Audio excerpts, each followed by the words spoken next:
Pues buenos días, hermanos. Un gusto estar con todos ustedes. Pues vamos a comenzar con la enseñanza de esta mañana. El tema que voy a compartir y que voy a desarrollar en este día lo he titulado a manera de pregunta que necesita, que debe ser respondida. El tema lo he titulado ¿Quién es Jesús para ti? Así se titula la enseñanza de esta mañana. Es una pregunta muy importante. ¿Quién es Jesús para ti? A través de este estudio quiero que veamos la descripción y la revelación tan impactante que nos dejan las Escrituras de la persona de Jesús. Pero antes de iniciar, vamos a orar, vamos a ponernos en las manos de nuestro Dios. Sabemos que Él está aquí, pero siempre es importante pues orarle a nuestro Dios y decirle, ayúdanos a entender tu palabra. Vamos a orar. Padre, el día de hoy te damos gracias, Señor, porque sabemos que tú estás en este lugar, Señor. Nos has traído con lazos de amor, con lazos de misericordia. Y Padre, hoy te pedimos, háblanos con tu palabra, Señor. Qué importante es esta pregunta para que pueda ser respondida por cada uno de los que estamos en este lugar. ¿Quién es Jesús para cada uno de nosotros?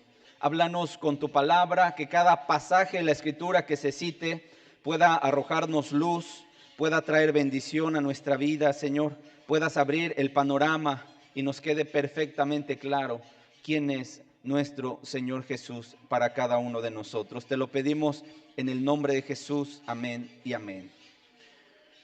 Vamos a comenzar con la lectura de dos pasajes que nos dejan ver las opiniones confusas, por un lado, que tenía la gente con respecto a quién era Jesús. Acompáñenme por favor a Marcos capítulo 6. Vamos a leer del versículo 1 al versículo 6. Dice así la palabra de Dios, Marcos capítulo 6, versículo 1 en adelante. Dice, salió Jesús de allí y vino a su tierra, y le seguían sus discípulos. Y llegado el día de reposo, comenzó a enseñar en la sinagoga, y muchos oyéndole se admiraban y decían, ¿de dónde tiene estas cosas? ¿Y qué sabiduría es esta que le es dada? ¿Y estos milagros que por sus manos son hechos? ¿No es este el carpintero, hijo de María, hermano de Jacobo, de José, de Judas y de Simón? ¿No están aquí con nosotros también sus hermanas? Y se escandalizaban de él. Mas Jesús les decía, no hay profeta sin honra, sino en su propia tierra y entre sus parientes y en su casa. Y no pudo hacer allí ningún milagro, salvo que sanó a unos pocos enfermos poniendo sobre ellos las manos, y estaba asombrado de la incredulidad de ellos y recorría a las aldeas de alrededor enseñando. Ahora, acompáñenme por favor, ahorita vamos a explicar este pasaje, pero quiero que leamos simultáneamente ahora el Evangelio de Mateo, capítulo 16, versículos 13 al 17. Vamos a ver la gran pregunta que hiciera el Señor mismo a sus discípulos. Y también vamos a ver cuál era las ideas que la gente de su época tenía con respecto al Señor Jesús. Dice así, versículo 13, viniendo Jesús a la región de Cesarea de Filipo, preguntó a sus discípulos diciendo, ¿quién dicen los hombres que es el Hijo del Hombre? Ellos dijeron, unos, Juan el Bautista, otros, Elías, y otros, Jeremías, o alguno de los profetas. Él les dijo, ¿y ustedes? ¿Quién dicen que soy yo? Respondiendo Simón Pedro dijo, ¿tú eres el Cristo, el Hijo del Dios viviente? Entonces le respondió Jesús, bienaventurado eres, Simón, hijo de Jonás, porque no te lo reveló carne ni sangre, sino mi Padre que está en los cielos. ¿Qué vemos en este pasaje? Lo primero que observamos es que la gente tenía una opinión incorrecta acerca de quién era Jesús, como sucede hasta el día de hoy. Quiero decirle, hasta el día de hoy hay ideas equivocadas, ideas que no son correctas en torno a la percepción, en torno a entender quién es Jesús.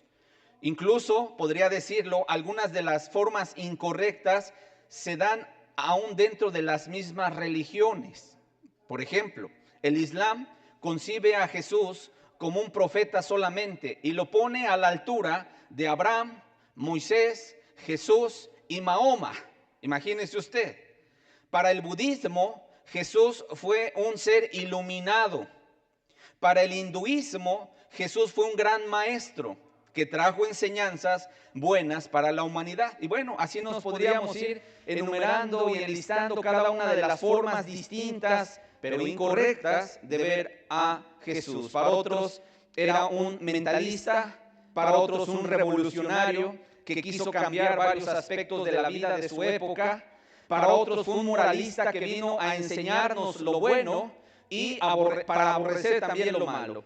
Para incluso algunas sectas, religiones actuales, afirman que Jesús es un Dios con D minúscula y de hecho le llaman creación de Dios. Y dice es que la Biblia dice que es el primogénito de toda creación.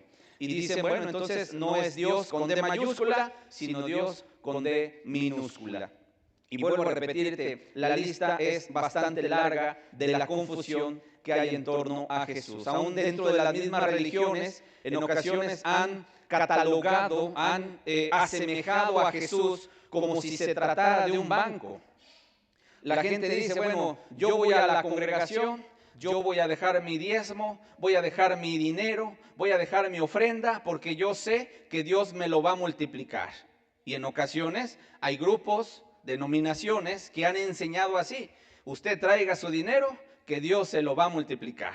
Usted siembre su semilla para que Dios le fructifique. Y la gente dice amén, sobre todo cuando hay corazones que están enfocados hacia el materialismo. Sin embargo, quiero decirles, en realidad el Señor Jesús no nos prometió riquezas materiales.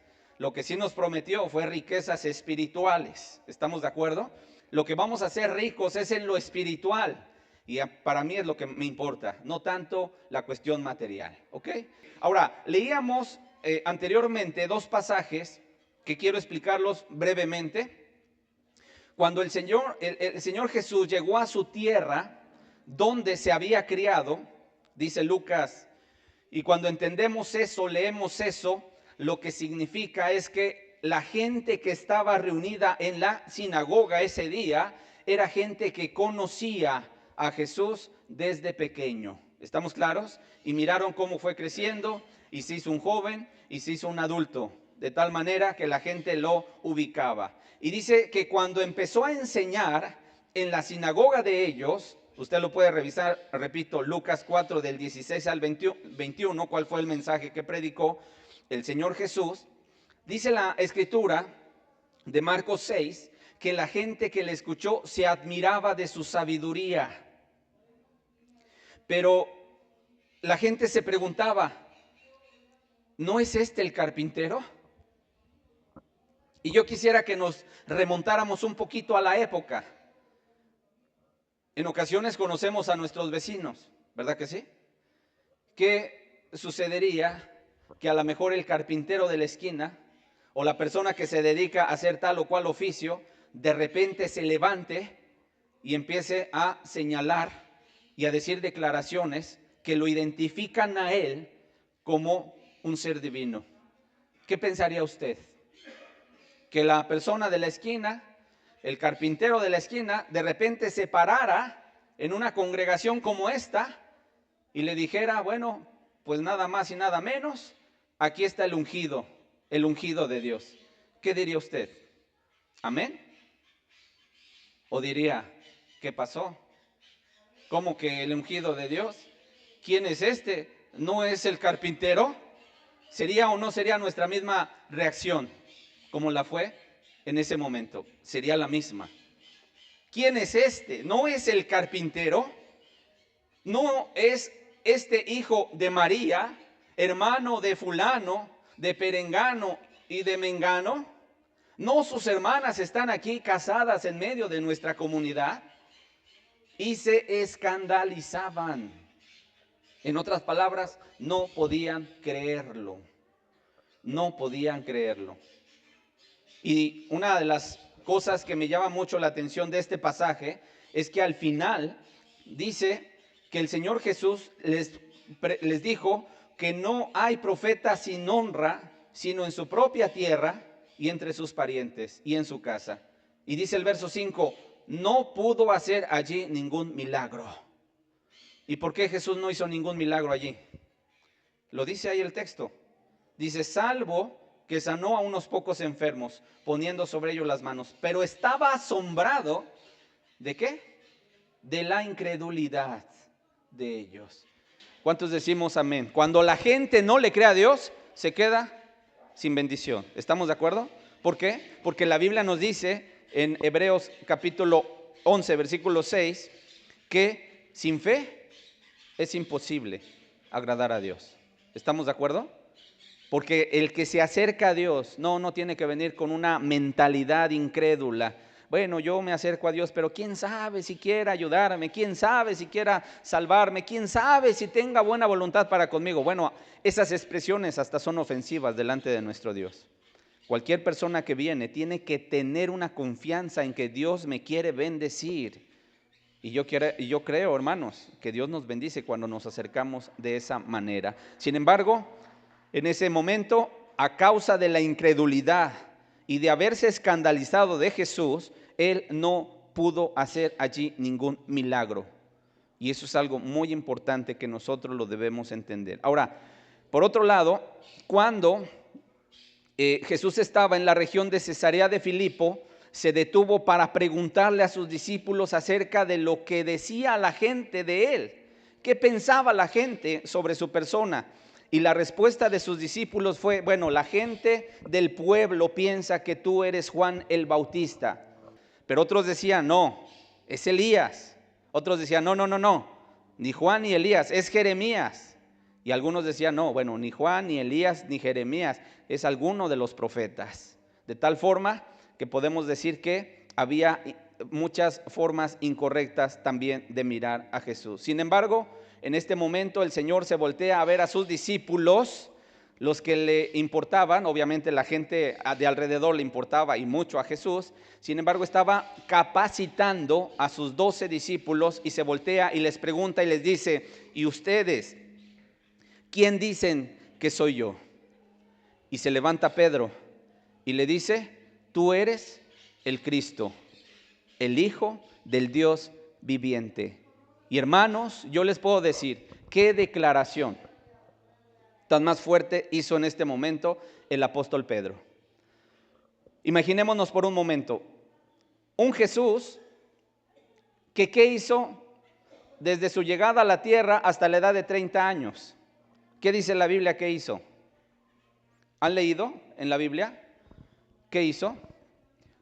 Pues no, hay un silencio, no nos dice qué hizo. En otras palabras, un Jesús que hasta la edad de 30 años se había mantenido en silencio, un Jesús que sí es cierto, había tenido un oficio en la sociedad judía, que era carpintero, porque su padre, José, ¿verdad?, era carpintero y le enseñó el oficio, y Jesús tenía también ese mismo oficio. Sin embargo, cuando llegó el momento, el Señor Jesús se levantó, fue bautizado y comenzó su ministerio de predicarle a la gente y llamarlas al reino de los cielos.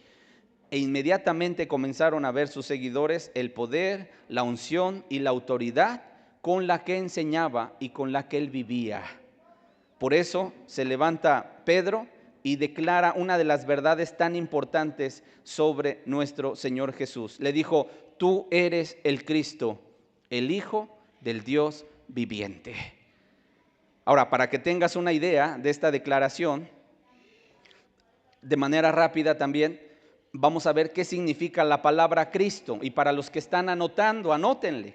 Cristo viene de la palabra griega Christos, que significa ungido, que significa elegido.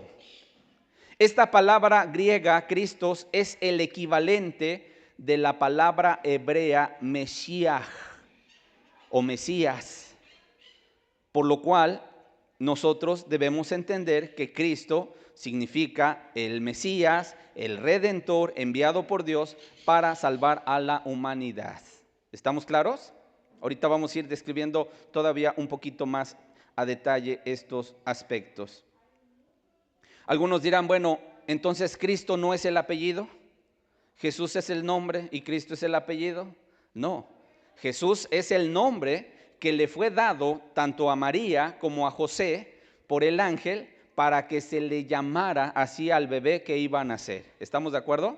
Allá anótalo nada más, Lucas capítulo 1 versículo 31, se aparece el ángel Gabriel a María, la llama bienaventurada y le dice que iba a nacer, iba a tener un bebé y que iba a nacer ese bebé y su nombre iba a ser llamado Jesús, ¿verdad? Y ahorita vamos a ver un poquito más de los detalles de lo que significa este nombre. Por lo tanto, Jesús es el nombre que le fue otorgado al Señor por medio del ángel Gabriel a María. Cristo es su título, que significa que Dios envió a Jesús para ser rey y libertador. Por lo tanto, Jesucristo, como le llamamos, significa Jesús es el Mesías o Jesús es el ungido. Jesús es el Redentor. Es lo que significa cuando decimos Jesucristo. ¿Vamos? ¿Me van siguiendo? ¿Sí? Ok. Vamos a ver ahora varios aspectos de la persona de Jesús. Y vamos a comenzar por el primero. Para los que anotan, primer verdad, Jesús es Dios verdadero. Así, y Dios con letras grandes, mayúsculas. No, como aquella religión que dice Dios con D minúscula. Esa es una herejía. Jesús es Dios con D mayúscula. ¿Ok? Ahorita lo vamos a ver.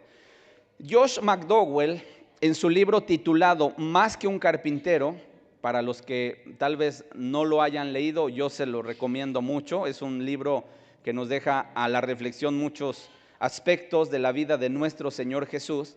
En el capítulo 2, titulado ¿Qué hace a Jesús tan diferente?, comienza relatando una charla que tuvo con un taxista mientras se dirigía a su lugar de destino y que él mencionó a Jesús. Iban platicando y de repente Josh McDowell le habla acerca de Jesús.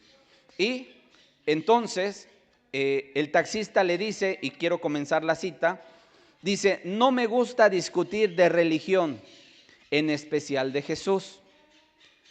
Continúo con la cita, dice, el nombre mismo Jesús parece molestar a las personas, les causa incomodidad, las enoja o les hace que quieran cambiar el tema. Se puede hablar de Dios y las personas no necesariamente se alteran, pero mencionas a Jesús y quieren detener la conversación. ¿Por qué los nombres de Buda, Mahoma o Confucio no ofenden a las personas de la manera que lo hace el nombre de Jesús? Considero, dice Josh McDowell, que se debe a que esos otros líderes religiosos no afirmaron ser Dios. Esa es la gran diferencia entre Jesús y los demás. Concluyo la cita. Y precisamente el primer punto que vamos a ver de la persona de Jesús es su divinidad. Jesús es Dios verdadero. Jesús es Dios verdadero. Juan capítulo 1, versículo 1. En el principio era el Verbo, y el Verbo era con Dios, y el Verbo era, ¿qué dice? Dios. Dios. Este era en el principio con Dios. Todas las cosas por Él fueron hechas, y sin Él nada de lo que ha sido hecho fue hecho. En Él estaba la vida, y la vida era la luz de los hombres. Aquella luz verdadera, versículo 9, nos brincamos unos versículos, que alumbra a todo hombre, venía a este mundo. En el mundo estaba, y el mundo por Él fue hecho, pero el mundo no le conoció. A lo suyo vino y los suyos no le recibieron. Mas a todos los que le recibieron, a los que creen en su nombre, les dio potestad de ser hechos hijos de Dios. Nos brincamos otros versículos. Versículo 14 dice: y aquel verbo fue hecho carne y habitó entre nosotros, y vimos su gloria, gloria como del unigénito del Padre, lleno de gracia y de verdad. Juan dio testimonio de él y clamó diciendo: este es de quien yo decía, el que viene después de mí es antes de mí, porque era primero que yo. Porque de su plenitud tomamos todo, y gracia sobre gracia, pues la ley por Moisés fue dada, pero la gracia y la verdad vinieron por medio de Jesucristo. Y concluye el verso 18, dice: a Dios nadie le vio jamás. ¿Alguien ha visto a Dios? ¿El Padre? Nadie lo ha visto. Pero dice: el unigénito Hijo, es decir, Jesús, que está en el seno del Padre, le ha dado a conocer. En algún otro momento el Señor Jesús dijo: el que me ha visto a mí, ha visto al Padre. ¿Estamos de acuerdo? Cuando se estaba despidiendo de sus discípulos y les dijo: bueno, a donde yo voy ahorita ustedes no pueden ir. Entonces Felipe le dijo: Señor, una cosa te pedimos, muéstranos al Padre y nos basta. Y entonces el Señor se voltea y dice: ay, Felipe, ¿cuánto tiempo he andado con vosotros y dices, muéstranos al Padre? El que me ha visto a mí, ha visto al Padre. En otras palabras, Jesús era la manifestación, ¿sí?, visible de cómo es Dios. ¿Estamos de acuerdo? Ok. ¿Qué vemos en este pasaje? Número uno, que se presenta a Jesús como Dios verdadero. De hecho, se presenta como el creador de todas las cosas. Jesús es Dios verdadero y es el creador de todas las cosas. ¿Quién creó este mundo? Dios. Y aquí nos dice que ¿quién creó el mundo? Jesús. Por lo tanto, Jesús igual a Dios. ¿Dudas? No, ninguna. Ok. Colosenses 1. Pasajes que hablan de su divinidad, muchísimos. A lo largo de la enseñanza vamos a ir retornándonos a algunos pasajes y vamos a darnos cuenta cómo incluso él pues tenía atributos que solamente Dios, el omnipotente, el eterno, tiene. Pero ahorita estamos en el primer punto acerca de que Jesús es Dios verdadero. Dice Colosenses 1, versículo 15 al 18. Dice: Él es la imagen del Dios invisible, el primogénito de toda creación, porque en Él fueron creadas todas las cosas, las que hay en los cielos y las que hay en la tierra, visibles e invisibles. ¿En quién fueron creadas todas las cosas, visibles e invisibles? En Jesús. Sean tronos, sean dominios, sean principados, sean potestades, todo fue creado por medio de Él y para Él. Y Él es antes de todas las cosas, y todas las cosas en Él subsisten.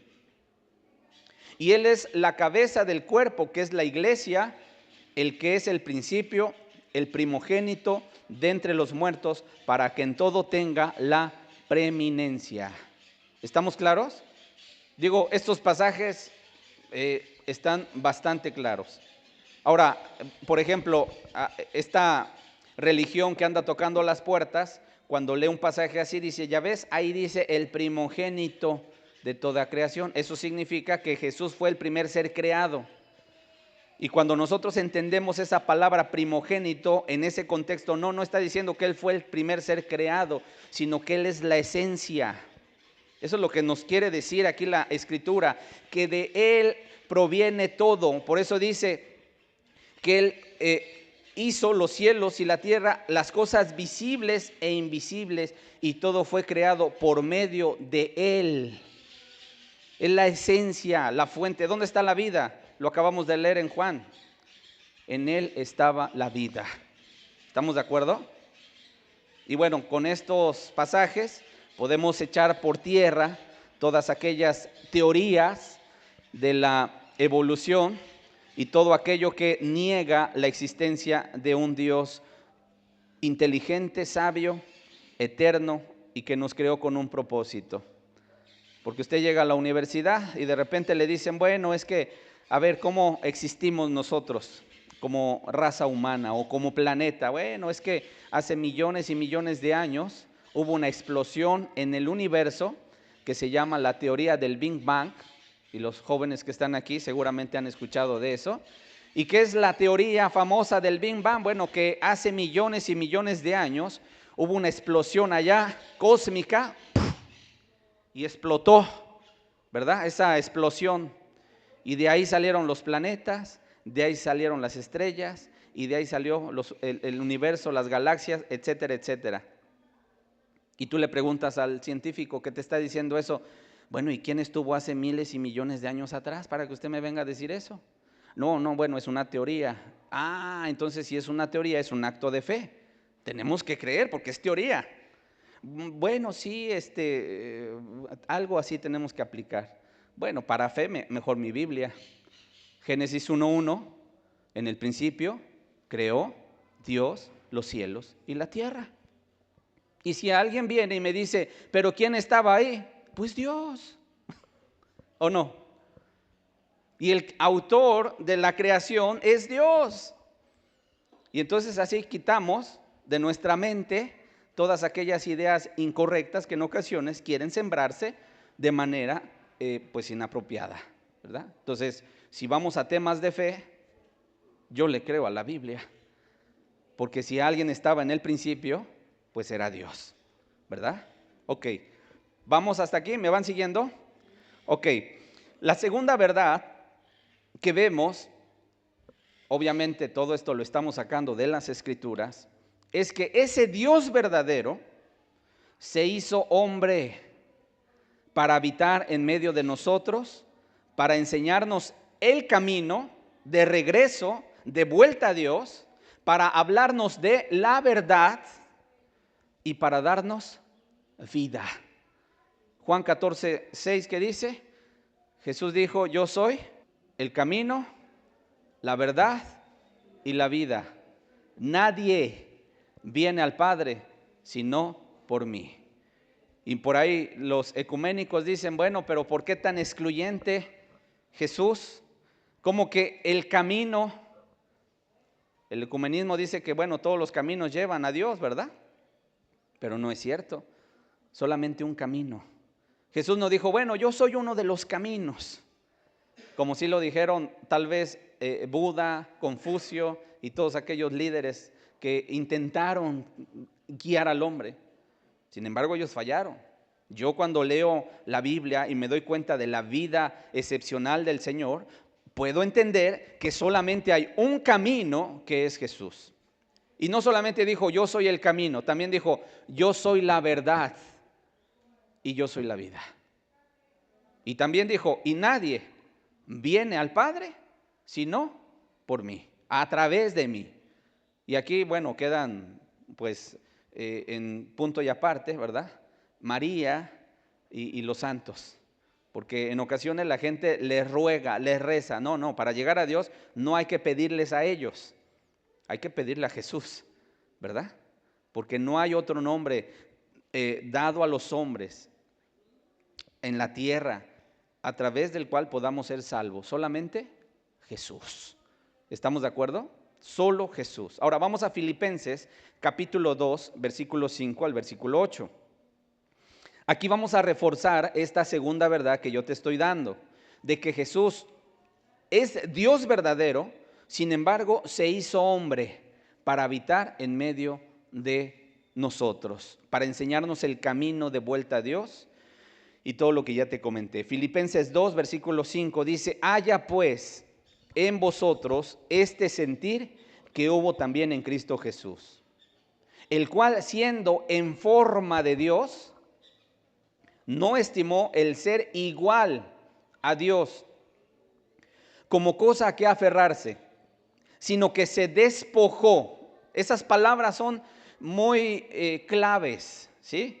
Esa palabra, forma de Dios, ser igual a Dios, despojarse a sí mismo, tomando forma de siervo, dice, hecho semejante a los hombres, y estando en la condición humana de hombre, se humilló a sí mismo, haciéndose obediente hasta la muerte y muerte de cruz. Nada más para que usted también me anote esto que yo les voy a decir. Mire, la palabra forma de Dios se traduce de la palabra griega morphai.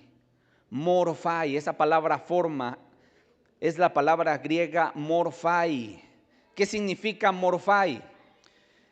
Lo podríamos leer de la siguiente manera: el cual, siendo de la misma naturaleza, de la misma sustancia, de la misma esencia de Dios. Eso es lo que significa la palabra forma. Nada más que nuestro lenguaje pues de repente se ve muy limitado. Jesús es de la misma naturaleza de Dios. Por eso es importante, hermanos, que aunque no estamos hablando de la Trinidad, tengamos en nuestra mente siempre bien claro que Dios se ha revelado a través de su palabra, a través de tres personas: Padre, Hijo, Espíritu Santo. ¿Son tres dioses? No, es un solo Dios verdadero, manifestado de esa manera.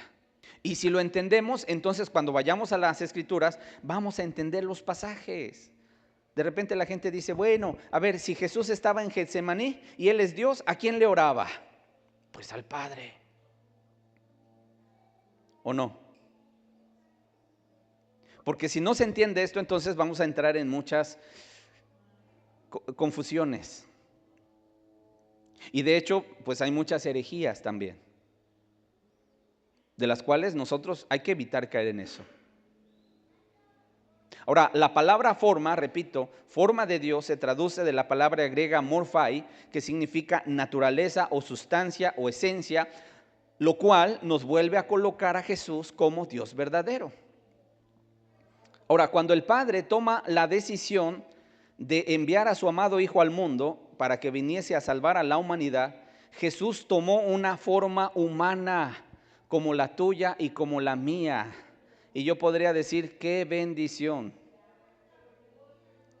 Pero también debemos entender esto: ¿cómo somos nosotros en nuestra humanidad? Alguien me ha dicho, no hermano, estaba sentado y cuando me paré ya no me podía parar ni me podía enderezar. Humanamente, ¿cómo somos? Débiles. Empezamos a trabajar y en la noche, ¿cómo nos sentimos? Cansados. Y de repente llevamos pues una jornada ardua de trabajo y párate, duérmete noche, párate temprano. Llegamos a sentarnos a una silla y en ocasiones dormidos. De repente nos venimos sin almorzar y ¿qué tenemos? Hambre. Hace mucho calor y ¿qué nos da? Sed. Y como humanos tenemos muchas tentaciones. Bueno, todas esas cuestiones Jesús las sufrió. ¿Se cansaba? Sí. ¿Tenía hambre? Sí. ¿Tenía sed? Sí. ¿Se dormía? Sí. Un día el arca donde iban navegando, cruzando el mar, ¿verdad? Las olas se levantaban, había un viento impetuoso, ¿verdad? Y de alguna manera la barca se meneaba para un lugar y para otro. Los discípulos espantados, nos vamos a hundir, y Jesús dormido. Y uno se pregunta, ¿pero por qué estaba dormido Jesús? Bueno, nada más hay que ver sus días. Siendo aún muy oscuro, Él se levantaba y se ponía a orar con su Padre. Mandaba a sus discípulos adelante y Él se quedaba a orar con su Padre, porque expresaba su necesidad de estar a solas con su Dios, con su Padre, para darnos un ejemplo. Porque eso sí, es importante decirlo. Jesús oraba poco o mucho. Y si Él es Dios, ¿a quién le oraba? Al Padre. Ya me van entendiendo. ¿Ok? ¿Estamos claros? Ok, ahora, sin embargo, a pesar de que Jesús tenía sus limitantes porque se cansaba, tenía hambre, tenía sed, sufría tentaciones semejantes a las nuestras, sin embargo, aquí viene el pero, y también los que están anotando, anótenle, sin embargo, a pesar de sus tentaciones semejantes a las tuyas y a las mías, nunca pecó, Él se guardó en santidad. Si hay un hombre que se mantuvo siempre en santidad, ese es el Señor Jesús. De ahí en fuera, todo ser humano hemos cometido pecado. Ok. Concluimos, por lo tanto, con dos grandes verdades. Jesús es Dios verdadero y fue hombre de carne y hueso. No fue una aparición, no fue una teofanía, ¿verdad? Que a lo mejor como que era el espíritu que se manifestaba. No. Jesús fue de carne y hueso, como tú y como yo. ¿Por qué tuvo que ser así? Pregunto, ¿cuál era el objetivo de venir Jesús a la tierra? ¿Cuál era su propósito, su misión? Salvarnos. Pero salvarnos nomás así. Si hubiera querido salvarnos, Él baja de su cielo en una nube, pero todo ojo que lo hubiera visto en su naturaleza, ¿qué le hubiera pasado a la gente? Fulminados. ¿Cierto o no? Porque Él es santo. ¿Y nosotros? ¿El ser humano? ¿No los oigo? Pecadores. Y Dios no puede tener comunión con el pecado. Ahora, ok, Jesús no vino del cielo y se presentó así en un rayo y cayó aquí y dijo, soy Jesús y vengo a salvarlos. Porque en ese momento la gente que lo hubiera visto cae fulminada. Y entonces el Señor había dicho, bueno, y pues los venía a salvar, pues ya se me murieron. Para lograr eso, además, Dios en su naturaleza es el eterno. ¿Puede morir? No. ¿Por qué? Porque es el eterno. Hace miles y millones y millones y millones y millones de años atrás, Dios había existido. ¿Cuándo inició Dios? Él no tuvo inicio. Simplemente Él es. ¿Cómo es su nombre? Yo soy. En otras palabras, el siempre existente. De tal forma que en su propia naturaleza Dios no puede morir. Pero si el Salvador tenía que venir para salvarnos, ¿y a través de qué nos iba a salvar? De morir. ¿En dónde? En una cruz, derramando su sangre. Entonces fue necesario que tomara un cuerpo humano, como el tuyo, como el mío. Limitantes, todas. Tentaciones, las que tú has tenido. ¿Cuál ha sido la tentación más terrible que te ha pasado? No la digas, pero Jesús la tuvo. Imagínate, en la mente santa y pura de Jesús, dice Mateo 4, cuando vino la tentación, vino el tentador. Una de esas tentaciones, yo creo que la más agresiva y la más terrible, y la tercera, por cierto, le dijo Satanás a Jesús, si eres hijo de Dios, mira, todos los reinos, toda su gloria, todas sus riquezas, todo el aplauso, toda la fama que tú te puedas imaginar, te la daré si postrado me adoras. Por la mente de Jesús cruzó esa tentación. ¿No te parece la tentación más vil?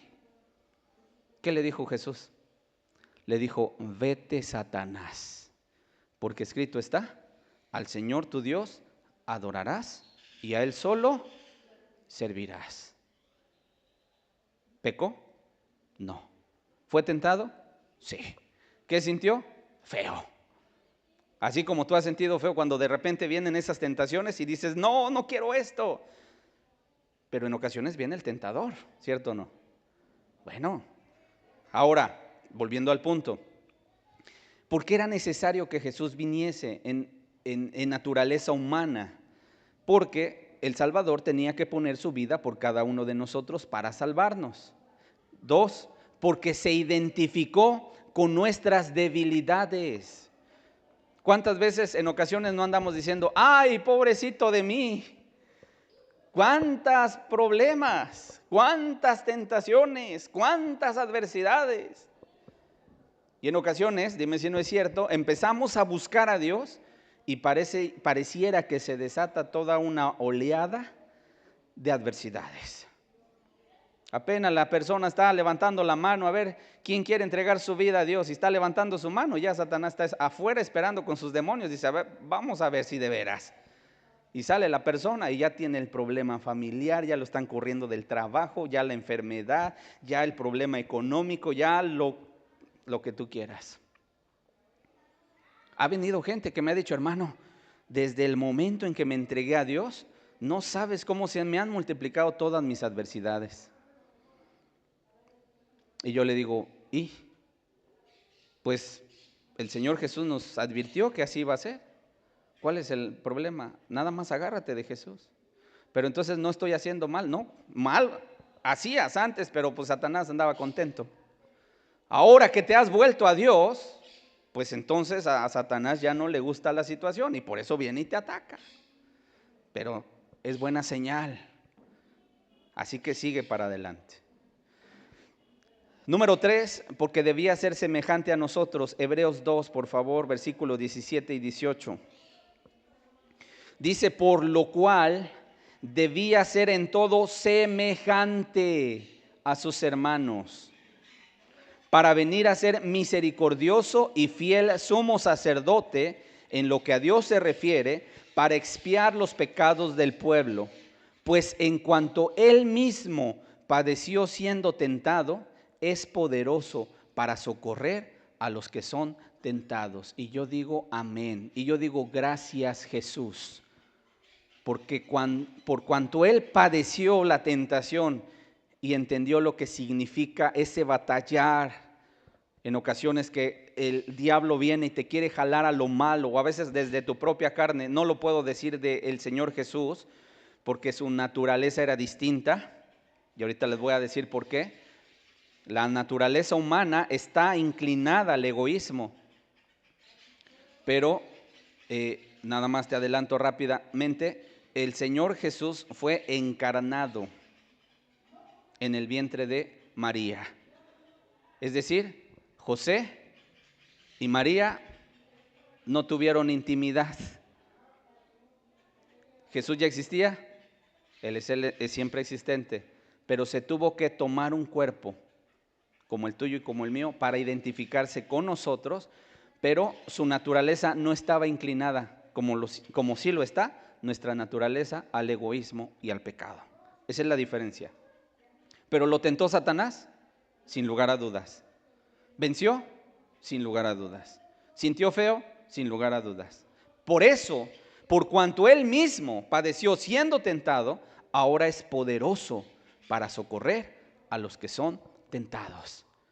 ¿Alguien ha tenido una tentación persistente, fuerte en su vida? Pues no diga, ay, pobrecito de mí, mejor vaya a Cristo. Y además, también la Biblia dice que nuestro Dios, ¿verdad?, no va a dejar que seamos tentados más allá de lo que podamos soportar, sino que nuestro Dios nos va a dar juntamente con la tentación la salida para que podamos soportar. ¿Más promesas queremos, hermanos? ¿Sí queremos más promesas o no? Pues yo sí quiero más.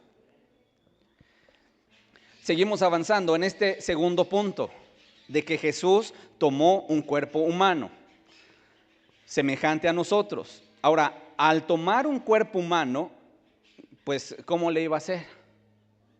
No, de repente iba a aparecer de la nada. Hay leyes en la naturaleza, ¿sí o no? Pues él tenía que seguir esas leyes. Ahora, por lo tanto, le fue necesario encarnarse. Y fue menester nacer como cualquiera de nosotros, así como lo escuchas. Fue necesario que Él se encarnara y naciera como uno de nosotros. Sin embargo, no fue engendrado como nosotros. Esa es la gran diferencia. Lucas 1, 26 al 35. Dice: al sexto mes, el ángel Gabriel fue enviado por Dios a una ciudad de Galilea llamada Nazaret. ¿A una qué cosa? Virgen. ¿A quién fue enviado el ángel Gabriel? A una virgen. Y vuelvo a repetir, hay palabras clave. Esa palabra virgen ahorita la vamos a explicar. Esa virgen estaba desposada con un varón que se llamaba José, de la casa de David. Y el nombre de la virgen era María. No dice Guadalupe, dice María. ¿Ok? Yo no sé de dónde sacaron Guadalupe, pero bueno, aquí dice María. Y entrando el ángel en donde ella estaba, le dijo: salve, muy favorecida, el Señor es contigo, bendita tú entre las mujeres. Mas ella, cuando le vio, se turbó por sus palabras y pensaba: ¿qué salutación sería esta? Entonces el ángel le dijo: María, no temas, porque has hallado gracia delante de Dios, y ahora concebirás en tu vientre y darás a luz un hijo, y llamarás su nombre Jesús. Este será grande y será llamado Hijo del Altísimo, y el Señor Dios le dará el trono de David su padre, y reinará sobre la casa de Jacob para siempre, y su reino no tendrá fin. Entonces María, obviamente, en un pensamiento humano como cualquiera de nosotros lo hubiera tenido, le dice al ángel: ¿cómo será esto? Pues no conozco varón. Respondiendo el ángel le dijo: el Espíritu Santo vendrá sobre ti, y el poder del Altísimo te cubrirá con su sombra, por lo cual también el santo ser que nacerá, ¿cómo le llama? Santo ser que nacerá será llamado Hijo del Altísimo. Lo que vemos aquí es que el ángel Gabriel está anunciando el nacimiento de Jesús. Sin embargo, número uno, vemos que María era una mujer virgen. ¿Qué significa esa palabra? Significa que María en ese momento no había tenido intimidad. Eso es lo que significa la palabra virgen o virginidad. No había tenido amoríos. Lo voy a decir más expresamente: no había tenido relaciones sexuales. De tal manera, con nadie, que era una joven que, sí es cierto, estaba comprometida para casarse, estaba desposada con un varón llamado José. Sin embargo, nada más para que quede claro este punto, vamos a Mateo capítulo 1, versículo 18. Dice: el nacimiento de Jesucristo fue así. Estando desposada, esa palabra desposada es comprometida para casarse, María su madre con José, entre comas, dice: antes que se juntasen. O sea, antes de que tuvieran intimidad, se halló que había concebido del Espíritu Santo. Josué, su marido, como era justo y no quería infamarla, quiso dejarla secretamente. En otras palabras, José pensaba: ¿cómo que ya está embarazada? ¿Sí me entienden? ¿Cómo que ya está embarazada? Pues si no nos hemos casado. Pero ¿cómo describe la Escritura en este momento a José? Como un hombre justo, que no quería causarle un daño a María. De hecho, puedo imaginarme, le habrá causado una interrogante en su mente, porque decía: pues yo conozco a María y sé que se conduce honestamente. ¿Cómo que ahora ya está embarazada? Y entonces no quería infamarla, porque en aquel tiempo al que cometía, pues tenía intimidad fuera del vínculo matrimonial, los apedreaban. Entonces la quiso dejar de manera secreta. Pensando él en esto, he aquí un ángel del Señor le aparece en sueños y le dice: José, hijo de David, no temas recibir a María tu mujer, porque lo que en ella es engendrado, ¿de dónde viene? Del Espíritu Santo es. Y dará a luz un hijo y llamará su nombre Jesús, porque él salvará a su pueblo de sus pecados. Todo esto aconteció para que se cumpliese lo dicho por el Señor por medio del profeta, cuando dijo: he aquí, una virgen concebirá y dará a luz un hijo y llamará su nombre Emmanuel, que traducido es Dios con nosotros. ¿Cómo iba a ser su nombre? Emmanuel. ¿Y qué significa Emmanuel? Dios con nosotros. Alguien puede decir: se equivocó Isaías porque no le pusieron Emmanuel. No, no se equivocó, porque Jesús es Dios con nosotros, ¿verdad que sí? De tal manera que se cumple la palabra. Dice, verso 24: y despertando José del sueño, hizo como el ángel del Señor le había mandado, y recibió a su mujer, pero no la conoció. Y alguien dirá: bueno, ¿cómo que no la conoció si ya se iban a casar o ya se habían casado? Bueno, no tuvo intimidad hasta que dio a luz a su hijo. ¿Cómo le llama? Primogénito. Jesús fue su hijo primogénito. La palabra primogénito significa primer nacido, y le puso por nombre Jesús. ¿Y por qué digo esto y lo resalto? Porque la Biblia nos deja ver que José y María sí tuvieron después de Jesús más hijos. Y bueno, nada más para que usted revise, en Marcos 6 vienen ahí los nombres de cómo se llamaban, por decirlo de esta manera, los medios hermanos de Jesús. Pero cuando nació el Señor Jesús, no intervino voluntad humana. Eso quiero que quede muy claro. Ahora, Jesús, ese nombre significa Jehová salva, o significa Salvador. Y de aquí entendemos su propósito de venir a esta tierra. Por último, y nada más para terminar, no he terminado, pero para que ya no nos extendamos más, vamos a ver por último algunas declaraciones de Jesús. Con todo esto que llevamos entendido, creo que ahora podemos comprender también el por qué el Señor Jesús hizo declaraciones determinantes. Cuando Él hablaba, no titubeaba. Cuando Él hablaba, hablaba. ¿Oíste que fue dicho: no matarás? Pues yo aún te digo que el que se enoje contra su hermano es culpable de homicidio. ¿Oíste que fue dicho: no cometerás adulterio? Pues yo te digo que cualquiera que mira a una mujer para codiciarla, ya adulteró con ella en su corazón.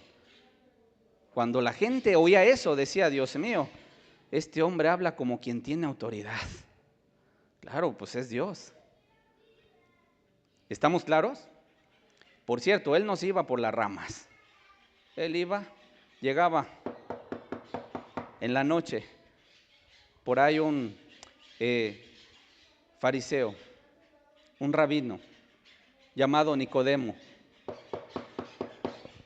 en la noche viene a tocar la puerta del Señor, y abre el Señor Jesús, y Nicodemo le empieza a decir: bueno, sabemos que has venido de Dios, porque nadie puede hacer las señales que tú haces si no está Dios con él. Y el Señor Jesús, mirando a Nicodemo, le dice: Nicodemo, necesitas nacer de nuevo. O sea, Él no dijo: ay, qué bueno que lo reconoces, ve y dile ahí a los tuyos. No. Miró a Nicodemo con compasión y le dijo: te es necesario nacer de nuevo. Y Nicodemo se pone ahí: bueno, pero ¿cómo puedo yo entrar por segunda vez en el vientre de mi madre y nacer? Nicodemo, lo que es nacido de la carne, carne es. Te es necesario nacer del Espíritu, porque si no, no puedes ver, no puedes entrar en el reino de Dios. Pero ¿cómo será esto? Y Jesús le dice: tú eres maestro en Israel y no sabes esto. En otras palabras, el Señor Jesús se iba directo al corazón. Así nos ha enseñado el Señor. Incluso que cuando prediquemos, no andemos por las ramas. Le declaremos a la gente lo que tiene que dejar, para que entonces pueda encontrar al verdadero Salvador. Me regreso al punto. Lucas capítulo 5, por favor, versículo 17 al versículo 26. Vamos a ver algunas declaraciones determinantes. Dice: aconteció un día, que él estaba enseñando. Y estaban sentados los fariseos y doctores de la ley. ¿Qué estaba haciendo Jesús? Enseñando. Y dentro de su audiencia, ¿quiénes estaban sentados ahí? Fariseos y doctores de la ley. ¿Esos doctores de la ley eran inexpertos en la palabra? No, doctores. Eran estudiosos de las Escrituras. Ok, los cuales habían venido de todas las aldeas de Galilea, de Judea y Jerusalén, y el poder del Señor estaba con él para sanar. Y sucedió que unos hombres que traían en un lecho a un hombre que estaba paralítico, procuraban llevarle adentro y ponerle delante de él, pero no hallando cómo hacerlo a causa de la multitud, subieron encima de la casa y por el tejado le bajaron en el lecho, poniéndole en medio delante de Jesús. Al ver él la fe de ellos, le dijo: hombre, tus pecados te son perdonados. Fíjense la expresión, fíjese usted la declaración. ¿Qué le dijo al paralítico? Tus pecados te son ¿qué? Perdonados. Verso 21. Entonces los escribas, que eran los doctores de la ley, y los fariseos comenzaron a cavilar, a murmurar, a pensar mal. Y dijeron: ¿quién es este que habla blasfemias? ¿Quién puede perdonar pecados sino solo Dios? Jesús entonces, conociendo los pensamientos de ellos, respondiendo les dijo: ¿qué caviláis en vuestros corazones? ¿Qué es más fácil decir: tus pecados te son perdonados? O decir: levántate y anda. Pues para que sepáis que el Hijo del Hombre tiene potestad en la tierra para perdonar pecados, dijo al paralítico: a ti te digo, levántate, toma tu lecho y vete a tu casa. Al instante, levantándose en presencia de ellos y tomando el lecho en que estaba acostado, se fue a su casa glorificando a Dios. Y todos, sobrecogidos de asombro, glorificaban a Dios y llenos de temor decían: hoy hemos visto maravillas. ¿Qué pasaje, hermanos? Ahora, ¿qué podemos entender? La pregunta que yo haría es: ¿por qué Jesús podía perdonar pecados? Te pongo un ejemplo. A ver, si ahorita llegara una persona y se parara enfrente de ti y te diera una cachetada, pero de esas duras, así, bien plantada, o un puñetazo que hasta te volteara, y yo volteara a ver a tu agresor y le dijera: no te preocupes, te perdono, ¿tú qué me dirías? Espérate, hermano, pues si a ti no te pegaron, me pegaron a mí, ¿cierto o no? Pues yo tendría que ser el que pues pudiera perdonarlo, no tú. Entonces, ¿por qué el Señor Jesús le dijo: tus pecados te son perdonados? El hombre cuando peca, ¿a quién ofende? A Dios. ¿Y por qué Jesús podía perdonar los pecados? Porque Él es Dios. ¿Estamos claros? Por eso cuando venga a tocarle su puerta, ya sabe qué texto le va a sacar. Porque en ocasiones, no, enséñame la Biblia. Bueno, mira, me acaban de dar un estudio y aquí tengo todos mis textos. Vamos a Lucas capítulo 5 y ahí le citas y le lees y le das este ejemplo para que pueda razonar. A ver, entonces, pues si alguien viene y te golpea y yo le digo: te perdono, tú me dirías: oye, espérate, yo soy el que debo perdonar, no tú. Bueno, entonces el que puede perdonar pecados es Dios, no el hombre. Y si Jesús perdonó pecados, es porque Él es Dios. ¿Quieres más textos? Bueno, Jesús recibió adoración. ¿Quieres más textos? Y ahí le sacas todo lo que vas a aprender en estas dos enseñanzas. ¿Cuántos dicen amén? Ok. Por último, ahora sí, prometo que esto es lo último. Mateo 16, versículo 24. Nada más para que nos llevemos esta reflexión. Vamos a ver rápidamente sus demandas. Si comprendemos lo anterior, entonces podemos entender lo que ahora viene. Dice entonces, versículo 24 de Mateo 16, Jesús dijo a sus discípulos: si alguno quiere venir en pos de mí, si alguno quiere ser mi seguidor, número 1, ya va a empezar a poner aquí el Señor sus demandas. Dice, número 1, niéguese a sí mismo. Número 2, tome su cruz. Y entonces sí, sígame. Porque todo, no termina ahí. Dice, porque todo el que quiera salvar su vida, ¿qué le va a pasar? La perderá. Y todo el que pierda su vida, ¿por causa de quién? Dijo Jesús, de mí. Imagínate si no es Dios, la hallará. Porque ¿qué aprovechará al hombre si ganare todo el mundo y perdiere su alma? ¿O qué recompensa dará el hombre por su alma? Fíjate sus demandas en sus condiciones para ser discípulos de Él. Número 1, estar dispuestos a negarnos. Número 2, tomar la cruz. ¿Qué significa tomar la cruz? Cuando en ocasiones llega la persona y ha despilfarrado su vida en borrachera, de repente ya trae una enfermedad y llega a la reunión y entonces se convierte, gloria a Dios. Pero como ya vivió muchos años en el alcoholismo, entonces trae su hígado despedazado. Y en ocasiones puede decir, es que yo llevo mi cruz. ¿Por qué? Pues porque ando con muchas enfermedades. Y uno diría, no, mira, es que la Biblia dice que todo lo que el hombre sembrare, eso también va a cosechar. Pero entonces, ¿cuál es la diferencia? La diferencia y la ganancia es que Jesús ya te perdonó. Y si mueres, ¿a dónde te vas a ir? A su presencia. ¿Es ganancia? Sobre todo. Entonces, en ocasiones la gente piensa que traer las consecuencias de su vida en el pecado es tomar la cruz. Y yo quiero decirte, no, tomar la cruz significa persecución. Significa sufrir afrentas por causa de Cristo.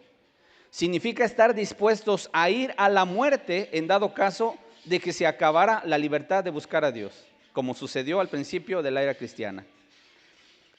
Y entonces sí, cuando estamos dispuestos a estas dos cosas, podemos seguirle por donde quiera que Él va. Pregunto, ¿sus demandas son sencillas?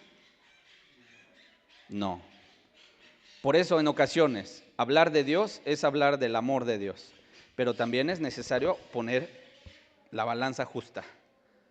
Dios te ama y te recibe como vienes, pero tienes que negarte a ti mismo, tienes que tomar tu cruz y tienes que seguirle.